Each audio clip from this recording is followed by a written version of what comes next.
आज भी मेरा शौहर दिल ललने से पहले घर आ गया। मैं किचन में काम कर रही थी, अपने शौहर को देखकर घबराई और वो मुझे कमरे में बुलाने लगा, मगर मैं अभी अपने शौहर का सामना करने के लिए तैयार नहीं। मैं अपनी मजबूरी अपने शौहर को भी नहीं समझा सकती थी। मुझे खौफ था अगर मैं ऐसा करती तो मेरा शौहर मुझे छोड़ देता और मेरी अपने शौहर से दूरी की वजह अगर मेरे सगे माँ बाप भी जान लेते तो मेरी जान ले लेते। मेरी सास मुझे काम बताकर खुद करीबी मंदिर चली मुझे और मैं चाय बनाकर परेशान खड़ी थी कि अब अपने कमरे में कैसे जाऊं। दिन ढलने वाला था। मैंने हिम्मत और चाय लेकर जल्दी से कमरे में गई। मैं अपने शौहर को चाय देकर वापस किचन में जाना चाहती थी ताकि अपना काम पूरा कर सकूं, मगर मेरे शौहर ने मुझे रोक लिया और बोला कि मैं तुम्हारे लिए घर जल्दी आता हूँ, तुम मुझे देखते ही दूर भागने लगती हो। मेरे शौहर ने चाय पीते हुए मुझसे फरमाइश की कि मैं इसके पास बैठूं। मैं समझ गई थी मेरे शौहर क्या चाहिए। मैं इसके करीब जाने से एहतियात बरत रही थी। मैंने अपने शौहर को बताया कि इसकी माँ जल्दी खाना मांगती है, इसलिए खाना बनाने जा रही हूँ। मेरी वजाहत में मेरे शौहर वाजा किया कि रोजाना की तरह अब भी सिर्फ इससे बचने के लिए बहाना कर रही हूँ और चाय का कप मेज पर जोर से रखकर मुझे गुस्से से देखने लगा था। वो बोला कि तुम सिर्फ मेरे करीब आने से बच रही हो, पहले हमारे दरमियान इतनी मोहब्बत थी, अब क्या हो गया है। मैं अपने शौहर गुस्सा करने पर बौखला गई।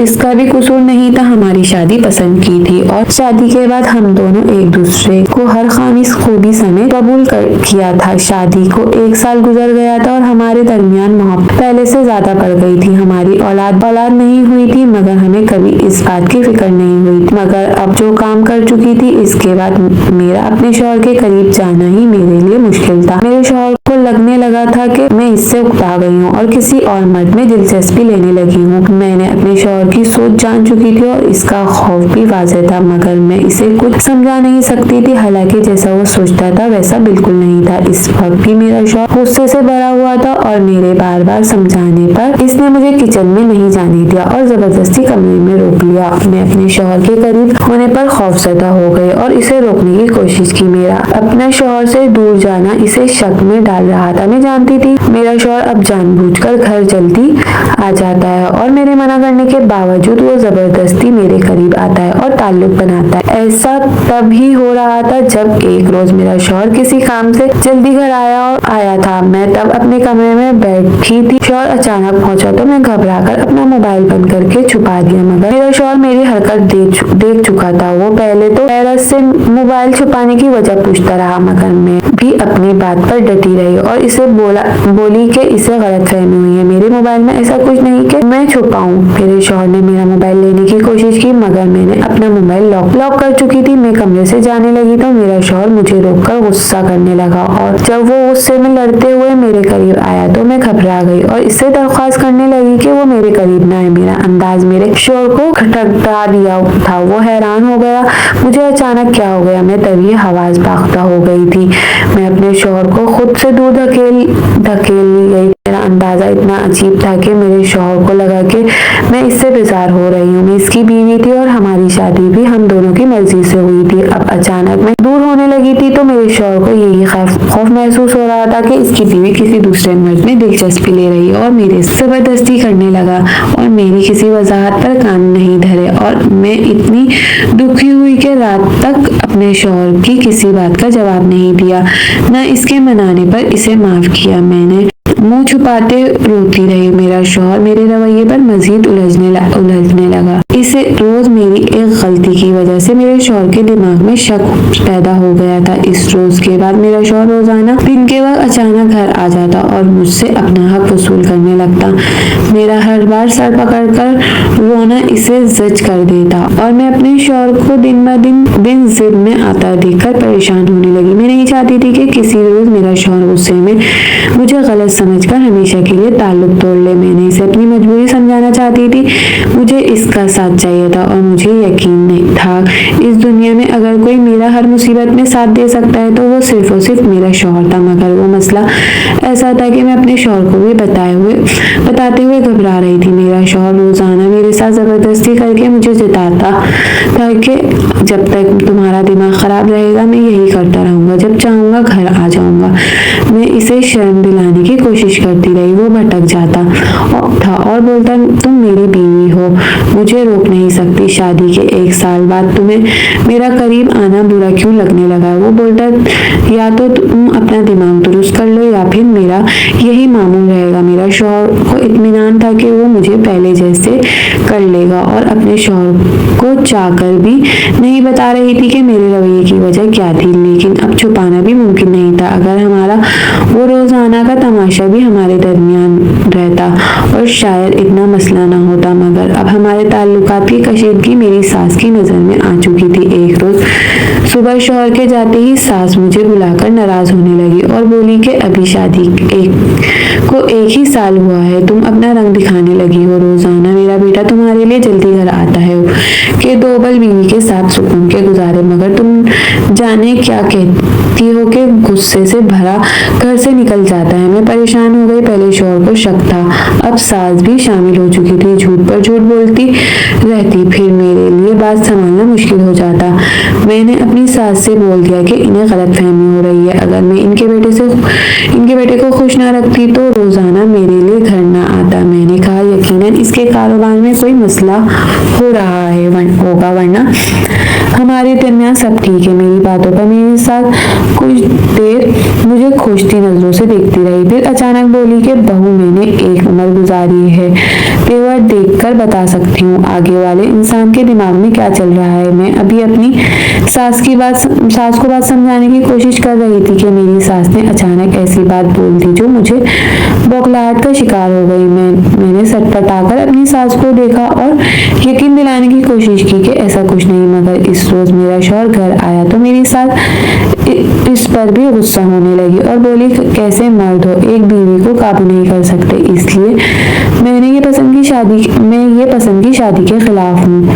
पसंद की हुई लड़कियां भी फिर भी अपने शौहरों को ऐसे गाट कर उल्लू बनाकर रखती है। मैं अपनी सास की बातों पे हक्का बक्का खड़ी रह गई थी। मुझे लगा मेरा शौहर अपनी माँ की गलत फहमी दूर करेगा और इसे सच बताएगा, मगर मेरा शौहर भी उल्टा मुझे देखने लगा और मैं इन दोनों की शकी नजरों पर रो पड़ी। मेरी सास को लगता था मेरा शौहर औलाद चाहता है और मैं औलाद नहीं देना चाहती। मैं अपनी सास की गलतफहमी पर खामोश हो गई, क्योंकि मुझे अंदाजा हो गया था कि वो अपने इकलौते बेटे की औलाद चाहती थी। 1 साल गुजर जाने के बाद भी कोई इम्कान नजर न आने पर वो रोजाना मंदिर जाकर पूजा करने लगी थी, मगर सिर्फ अपने बेटे के खातिर मुझे कभी कुछ नहीं कहा था। अब हमारे कमरे में मेरे शौहर की जबरदस्ती करने और मेरे हर बार रोकने की जो आवाजें आने लगी थी, इस पर मेरी सास के भी कान खड़े हो गए थे। वो सब सुनकर मेरी सास को यही लगा कि इनके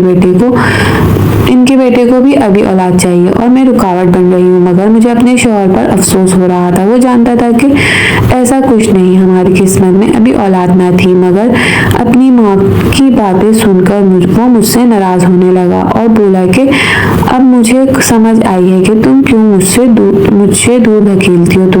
तुम्हें मेरे करीब आने से एकताहट होने लगी है, क्योंकि तुम नहीं चाहती हमारी औलाद हो। मेरे शौहर के दिमाग में वो बात बैठ चुकी थी। सच क्या था, वो दोनों माँ बेटा नहीं जान सकते थे। मैं इतनी बेबस और कमजोर हो रही थी कि सच बताने की हिम्मत भी नहीं कर पाई। मैं सारा दिन सोचती रहती कि मुझे बहादुर बनना चाहिए, हिम्मत करके सच बताना चाहिए ताकि ये मामला हल हो जाए और अगर जरूरत पेश आए और वो घर भी छोड़ दूं। मगर हर बार अपने शौहर को देखकर कमजोर पड़ जाती थी, क्योंकि अपने शौहर के बगैर नहीं रह सकती थी। मैं मुंतजिर थी मेरे शौहर का गुस्सा दूर हो, वो कभी अच्छे मिजाज में पहले की तरह मुझसे बात, तो इसे सच बताने की हिम्मत करूं कि मेरा दिल वाकई बदल गया है। मैं इंडिया में एक हिंदू घराने में पैदा हुई थी। शादी होने तक भी हिंदू मजहब पर ही थी। शौहर से मोहब्बत की शादी की थी और शादी के बाद खुश रही, मगर अब मैं मुसलमान हो चुकी थी। एक रोज मोबाइल पर वीडियो देखते हुए मेरे सामने डॉक्टर जाकिर नाइक की वीडियो आ गई। इस वीडियो में डॉक्टर जाकिर नाइक हिंदू लड़के से हर सवाल का निहायत तफसील से जवाब दे रहे थे। मुझे वो वीडियो बहुत दिलचस्प लगी। हमारे मजहब में बहुत सी ऐसी बातें थी जो मेरे दिमाग में अभी भी उलझ रही थी। मैं भी अक्सर सोचती थी कि जो भगवान खुद को कोई रूप नहीं दे सकता जिसे हम खुद अपने हाथों से बनाते हैं, वो हमें कैसे बना सकता है। हमें बनाने वाला और हमें मखसूस शक्ल देने वाला कौन है। मेरे दिमाग में जो उलझने रहती थी, मैं इनको सर पर सवार नहीं करती थी, मगर डॉक्टर जाकिर नाइक की वीडियो देखी तो इसको ढूंढ ढूंढ कर देखने लगी। वो सवाल जिसका जवाब कोई पंडित ठीक से नहीं दे पाता था, डॉक्टर जाकिर नाइक ने वो बहुत वाज़ेह अल्फाज में बयान कर दिया था। मैंने एक वीडियो में देखा जब डॉक्टर जाकिर नाइक ने हमारी ही किताबों से साबित किया कि खुदा एक ही है और वही सबका मालिक है। ये मिट्टी के बुत थे जिनको हम पूछते थे। मेरा दिल बदल गया और यूं ही इन्हीं वीडियो के जरिए मैं छुपकर इस्लाम को समझने लगी। मेरे दिल को सुकून मिलने लगा। मैं अपने शौहर को अभी नहीं बताना चाहती थी क्योंकि मुझे खौफ था कि वो मुझ पर गुस्सा करता और मुझे वो सब देखने से मना करता। फिर रमजान आ गया और मैंने इनकी वीडियो से सीखकर कलमा पढ़ा और मुसलमान होकर रोज़े रखने लगी। मैं इस्लाम का मुताला करने लगी। मैं चाहती थी कि मेरे पास इतना इल्म आ जाए कि मैं अपने शौहर को समझाकर साबित करूं कि इस्लाम ही सच्चा मजहब है। मगर एक रोज ही रोजे की हालत में थी। मेरा शौहर जल्दी घर आया और वो मेरे करीब हुआ तो मैं डर गई। मैं जानती थी रोजे में मियाँ बीवी को ताल्लुक की इजाजत नहीं होती, मगर अपने शौहर को ये बात नहीं बोल सकती थी। मेरा शौहर मेरे मना करने पर गुस्से में जबरदस्ती करने लगा और फिर रोजाना ही वो मेरे साथ जबरदस्ती करके मेरा रोजा जाया कर देता। मैं रोती तड़पती रह जाती थी। मैंने अल्लाह से बहुत दुआ की कि मुझे हिम्मत मिले और मैं अपने शौहर को सच बताऊं। अगर वो मुझे मुसलमान होने पर छोड़ दे तो मैं अलग हो जाऊं, मगर अपने शौहर से अलग होने का खौफ मुझे हर बार रोक देता। मेरे माँ बाप भी हिंदू थे, मैं इन्हें भी कुछ नहीं बता सकती थी। कुछ दिन बाद मेरे शौहर का गुस्सा कुछ कम होने लगा, मगर अब तो मेरी सास ने जल्दी पर तेल डाल दिया। मेरे शौहर को एक नया बहाना मिल चुका था। अब दिन रात इनकी माँ बेटे की यही रट होती कि औलाद नहीं देना चाहती, इसलिए शौहर से दूर भागती है। मैं परेशानी का शिकार रहने लगी। अपने शौहर को आराम करने की कोशिश करती कि वो एक ही बात करता, अब हमारी औलाद हो जानी चाहिए, तभी घर में सुकून आएगा और झगड़ा खत्म होगा। मैं अब डरती थी कि मेरी औलाद ना हो। मेरी जिंदगी जिस मोड़ पर थी, मैं पहले खुद को संभालना चाहती थी। मैं जानती थी हमारे ताल्लुक की बेहतरी अब औलाद होने पर ही मुमकिन थी, मगर औलाद मेरे लिए ही आजमाइश बन जाती। मैं मुसलमान थी, मेरा शौहर हिंदू था। जब तक मैं अपने शौहर को मुसलमान न कर लेती, औलाद का होना मेरे लिए मुश्किल ही पड़ता था। मैं नहीं चाहती थी कि औलाद हो जाने के बाद मेरा शौहर औलाद छीनकर मुझे घर से निकाल दे और मेरी औलाद हिंदू बाप के साए में पले। इसलिए हर बार बच्चे के जिक्र पर हाँ में हाँ मिलाने के बजाय खामोश हो जाती। मेरी खामोशी मेरे शौहर को खटकने लगी थी। वो मुझसे लड़ने लगा। मैं बदल गई हूँ। शादी से पहले मोहब्बत के दावे और साथ रहने की कस्में खाती रही और आज भी कायम था, मगर मैं अपनी हर बात से पीछे हट गई थी। मैं परेशान रहती थी कि कैसे अपनी मुश्किल का हल निकालूं। ना शौहर को बता रही थी और ना अब मजीद छुपाना मुमकिन था। मैंने एक रोज हिम्मत करके अपने शौहर को सच बता दिया। वो मेरे मुसलमान हो जाने की खबर पर सख्त ज़्यादा हो गया। बेयकीनी से मुझे देखने लगा। इसे लगा मैं मजाक कर रही हूँ। मैं अपने शौहर को मनाने लगी वो भी मुसलमान हो जाए और मैंने इसे अपनी मोहब्बत का यकीन दिलाया और कहा कि मैं इसे नहीं छोड़ना चाहती, इसलिए वो मुसलमान हो जाए ताकि हम उम्र भर साथ रहें। मगर मेरे समझाने और एकदम गुस्सा हुआ और बुरी तरह मारने लगा और मेरे तकलीफ से चीखने पर ही नहीं रुका। मेरी सास आवाज पर घबराकर हमारे कमरे का दरवाजा बजाने लगी, मगर मेरे शौहर ने गुस्से से अपनी माँ को जाने का कहा। वो मेरी सोच के बरक्स देश में आ चुका था। हर बार मुझे यही बोल रहा था कि मैं फिर से हिंदू हो जाऊं, वरना वो मुझे मुसलमान बनकर इस घर से जाने नहीं देगा, बल्कि मेरा कत्ल कर देगा। मुझे अपने शौहर के जुनूनीपन पर खौफ आने लगा, मगर मैं अल्लाह को दिल मैं अपना खुदा मान चुकी थी, इसलिए मेरे लिए हिंदू मजहब को कबूल करना मुश्किल हो गया था। मैं इनकार करती रही और मेरा शौहर मारता रहा। मैं जख्मी हो चुकी थी, मेरा शौहर मुझे मार मार कर थक गया। मैं खामोशी से आंसू बहाती रही। अब मैं फंस चुकी थी। शौहर को बताए बगैर खामोशी से निकल जाती तो मौका था, मगर अब वो सच जानने के बाद मुताद हो गया था। मैं अल्लाह से मदद मांगने लगी। अल्लाह ने मेरी दुआ सुन ली। अगले रोज शौहर काम पर जाने लगा तो मुझे कमरे में बंद किया और अपनी माँ को भी सख्ती से हिदायत देकर गया कि वो मुझे कमरे से बिल्कुल ना निकाले। मैं खामोशी से कमरे में पड़ी रही, दुआएं करती रही। आज मेरा शौहर कल जल्दी ना आया। रमजान का 11वां रोजा था और मेरी ख्वाहिश थी कि मेरे बाकी रोजे आराम से गुजर जाए। मैं सोच चुकी थी कि अब शौहर ने जबरदस्ती की तो साफ अल्फाज में कह दूंगी कि अब हमारा रिश्ता बाकी नहीं रहा, मगर मुझे इस रोज कुछ करना ही नहीं पड़ा और इस रोज मेरा शौहर अपने पैरों से चलकर नहीं घर आ सका। इसकी लाश घर पहुंची और लाने वालों ने बताया कि वो घर के करीब वाले रोड पर ही था जब एक तेज रफ्तार गाड़ी कुचलकर चली गई। मैं गम से साकता रह गई। मुझे आज़ादी मिल गई थी और मेरी मुश्किल भी आसान हो गई थी। मुझ में अपने शौहर को छोड़ने की हिम्मत नहीं हो रही थी। मैं तो अल्लाह ने ऐसे ही मुझसे जुदा कर दिया, मगर मुझे फिर भी गम हुआ था। मुझे अफसोस इस बात का था कि मेरे शौहर को कलमा पढ़ना नसीब नहीं हुआ। वो हिंदू था और हिंदू ही रहा। मेरे समझाने पर भी इसने अपना मजहब कभी नहीं छोड़ने की कसम खाई थी। वो मुझे शर्म दिलाता रहा कि मैं अपने बाप दादा का मजहब बदलकर गलत किया है। मैं अपने शौहर की गुमराही पर गम से रो रही थी। मेरी सास नीम पागल होने लगी थी। इसका जवान इकलौता बेटा मर गया था। वो मुझे कोसने लगी और रोते हुए बोली कि मेरे बेटे की जिंदगी तुम्हारी वजह से खत्म हुई है। तुमने इसको इतना परेशान किया कि वो मजीद जी नहीं पाया और अपनी परेशानी में इसी हादसे का शिकार हो गया। मैं अपनी सास की नाराजगी पर भी खामोश थी। मैं जानती थी कि एक माँ अपनी जवान बेटे की मौत पर गमजदा थी और गम में उल्टा सीधा बोल रही थी। मुझे तब लगा कि अंदाजा हुआ कि वो औरत क्या सोच रही है। मैं अपने शौहर की आखिरी रस्मात के बाद खामोशी से इस घर को छोड़ने का सोच बैठी थी। अगर मुझे अंदाजा होता मेरी सास के दिमाग में क्या चल रहा है तो मेहमानों की मौजूदगी में ही घर से निकल जाती। मैं सबके दरमियान बैठी रही और जब मेरे शौहर की मैयत को आग लगाने लगे के लिए इस मैदान नुमा जगह पर पहुंचे तो मैं तब भी साथ गई। जब से मैं मुसलमान हुई थी मुझे वो सब रसूमात बुरी लग रही थी। मुझे तकलीफ हो रही थी कि मेरे शौहर को मरने के बाद जलाया जा रहा है। अगर मेरा शौहर मुसलमान होता तो आज मैं सबसे लड़कर इसका इज्जत से जनाजा पढ़वाती और मुसलमानों के कब्रिस्तान में दफनाती, मगर अब मैं तमाशा मनाने के खौफ से खामोश खड़ी रही।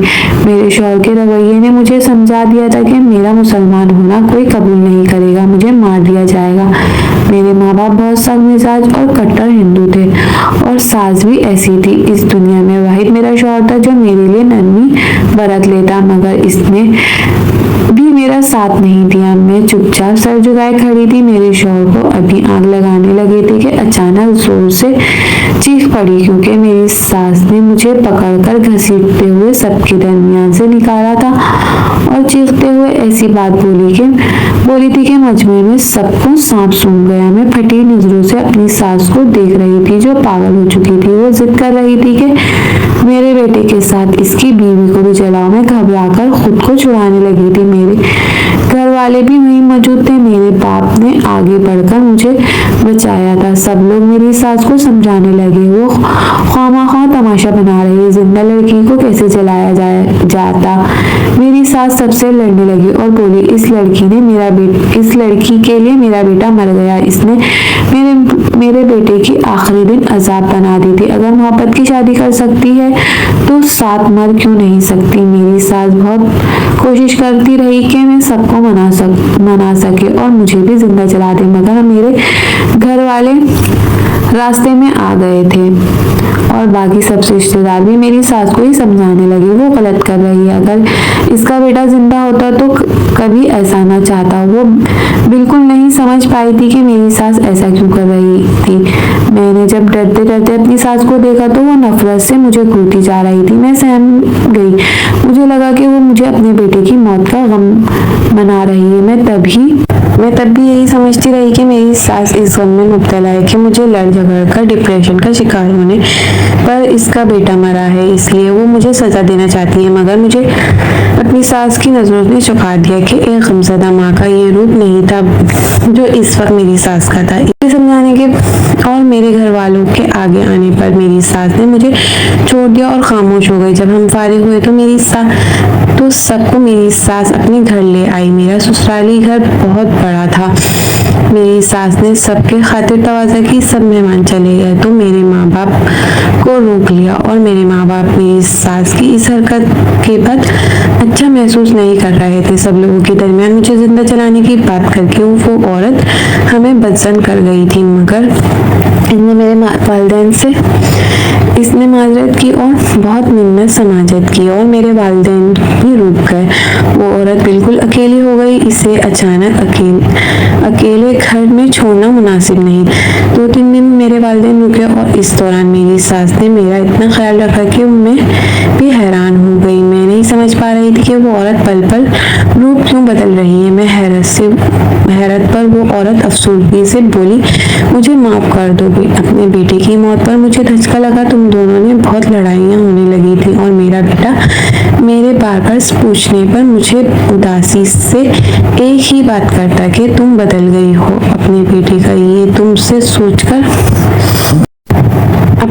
ये गम सोचकर मुझे गुस्सा आया। जिसने बेवफाई की वो जिंदा खड़ी है और जो जिंदगी में अकेला था वो अकेला ही मर गया। मेरी सास शर्मिंदगी से बोली, मुझे अपने जज्बातीपन पर शर्मिंदगी हो रही थी। मैं इस औरत की बातों में आ गई और इसे माफ कर दिया। मैं इसे यकीन दिलाने लगी कि मैं इसके बेटे के साथ बिल्कुल बेवफाई नहीं की। इसे गलतफहमी हुई थी। मेरी सास ने मेरी वजाहत को कबूल कर लिया और मुझे प्यार करने लगी। मुझे लगा कि वो तन्हा औरत वाकई जज्बातीपन में वो सब बोल गई है। मैं जानती थी कि वो तब भी मेरे साथ ड्रामा कर रही थी। इसने मेरी लाडली बेटी की तरह ख्याल रखा और जब मेरे माँ बाप वापस जाने लगे तो मैं भी इनके साथ जाने की तैयारी करने लगी। मगर मेरी सास एकदम मुझे पलटकर रोने लगी और बोली, अपने बेटे के बाद मैं अकेली रह गई हूँ। मुझे अभी छोड़कर मत जाओ। तुम्हारे होने से मुझे ढारस मिलेगी। वो बोली कि अब तो ये घर भी तुम्हारा ही है। मैं बूढ़ी और बीमार हूँ। मेरे बेटे की बीवी होने के नाते मेरे बेटे की जायदाद तुम्हें ही मिलेगी। तो अपना घर छोड़कर मत जाओ। मैं सोच में गुम हुई। मैं अब मुसलमान हो चुकी थी और अपने घर जाने का सोचकर वैसे भी घबरा रही थी। मेरे माँ बाप को खबर होती तो वो मेरे शौहर की तरह मुझे कैद कर लेते। मुझे लगा कि इस बड़े खाली घर में एक बूढ़ी औरत के साथ रहना आसान होगा। ऐसा करने से कभी-कभी अपने माँ बाप से भी मिल लेती और फिर मेरी इबादतों में भी कोई खलल ना पड़ता। मैं बेवकूफ थी जो इस औरत के झूठे आंसू में पिघल गई थी। जबकि मेरे माँ बाप तो इतना बड़ा घर मेरे नाम होने का सुनकर ही मान गए थे। वो अपनी लालच में मुझे वहाँ छोड़कर चले गए। जब घर खाली हुआ तो मेरी बूढ़ी सास अपने कमरे में बंद हो गई। मैं अपने कमरे में चली गई जहाँ मैं अपने शौहर के साथ रहती थी। मैं तन्हाई पाते ही अपने शौहर को याद करके उदास हो गई। इंसान जिससे मोहब्बत करता है इसकी आखिरत की फिक्र भी करता है। जब से मैंने इस्लाम को समझा था मुझे अपने शौहर की फिक्र रहती। मुझे लगा था कि मैं मौका देखकर इसे मना लूंगी, मगर इसकी जिंदगी कम थी। अब वो मुझे अपने माँ बाप और सास की फिक्र होने लगी। मैं दुआ करने लगी कि अल्लाह इनको हिदायत दे दे। कुछ दिन इस घर में मेरे सुकून से गुजरे, मगर फिर मुझे वो औरत मशकूक सी हरकत करती नजर आई। अक्सर किचन में काम करते हुए मुझे महसूस होता कि वो मुझे घूर रही है। मैं पलटकर देखती तो वो नजरें फेर लेती और परेशान होने लगती। अगर वो मेरा मुसलमान होना महसूस कर गई थी तो मसला हो जाएगा। एक रोज मैं किचन में गई तो मुझे पेट्रोल की तेज खुशबू महसूस हुई। मैं डरकर किचन से बाहर निकली। बाहर तो वो औरत बैठी थी। मुझसे बोली कि जल्दी खाना बना दो, मुझे भूख लग रही है। मैं किचन में जाकर हर तरफ सूंघने लगी। पेट्रोल की खुशबू चूल्हे के पास थी। वो बहुत ज्यादा थी। मैंने जब गौर किया तो मेरे रोंगटे खड़े हो गए। चूल्हे पर, इसके एतराफ पर और फर्श पर इसके करीब होने की वजह से नमी जिस जगह पर पेट्रोल छिड़का हुआ था, मैं अगर आग जलाती तो हर तरफ आग फैल जाती और मेरा बचना नामुमकिन था। मैं घबरा कर पलटी तो वो औरत किचन के दरवाजे पर खड़ी थी और मुझे शदीद नफरत से घूर रही थी। मैं ठिठक गई। मुझे तब अंदाजा हुआ कि पेट्रोल छिड़कने की हरकत इसी की थी और अब मुझे जल्दी खाना बनाने का बोलकर वो मुझे हादसे का शिकार करना चाहती थी। अपने शौहर की मौत के रोज ही वो मुझे मारना चाह रही थी, मगर मैं नहीं समझ पाई कि वो मुझे मारने पर क्यों तुली हुई थी। मैंने बहाने से किचन से निकलने की कोशिश की तो वो औरत गुस्से से बोलती दरवाजा बंद कर गई और इसकी हरकत से ज्यादा मुझे झटका लगा इसके अल्फाज पर लगा। वो बोल रही थी कि जिस रोज मेरे बेटे ने तुझे मारा, मैंने इस रोज इसकी बातें सुन ली थी। तूने मेरे बेटे से बेवफाई नहीं की बल्कि मजहब भी छोड़ा।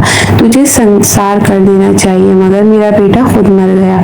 वो नफरत से बोली, मैं इसी रोज तुझे भी मार देती, मगर सब रास्ते में आ गए और मुझे कुछ रोज खामोशी इख्तियार करनी पड़ी।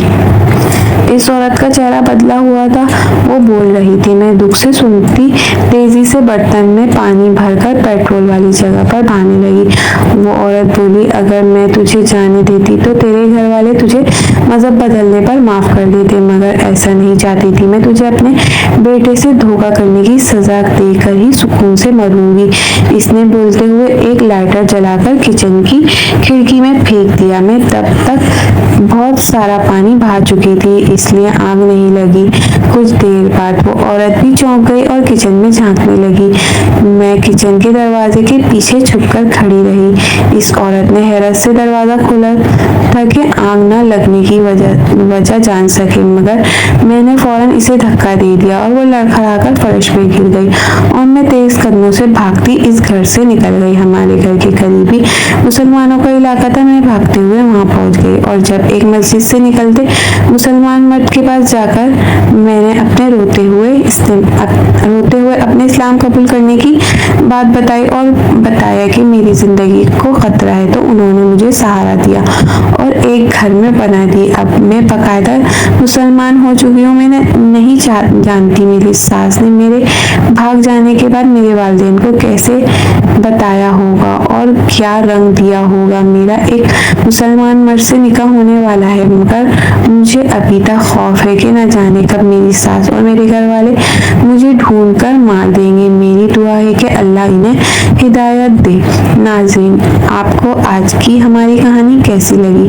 कमेंट बॉक्स में अपनी कीमती राय का इज़हार जरूर कीजिएगा। वीडियो पसंद आए तो वीडियो को लाइक और दूसरों के साथ शेयर जरूर करें।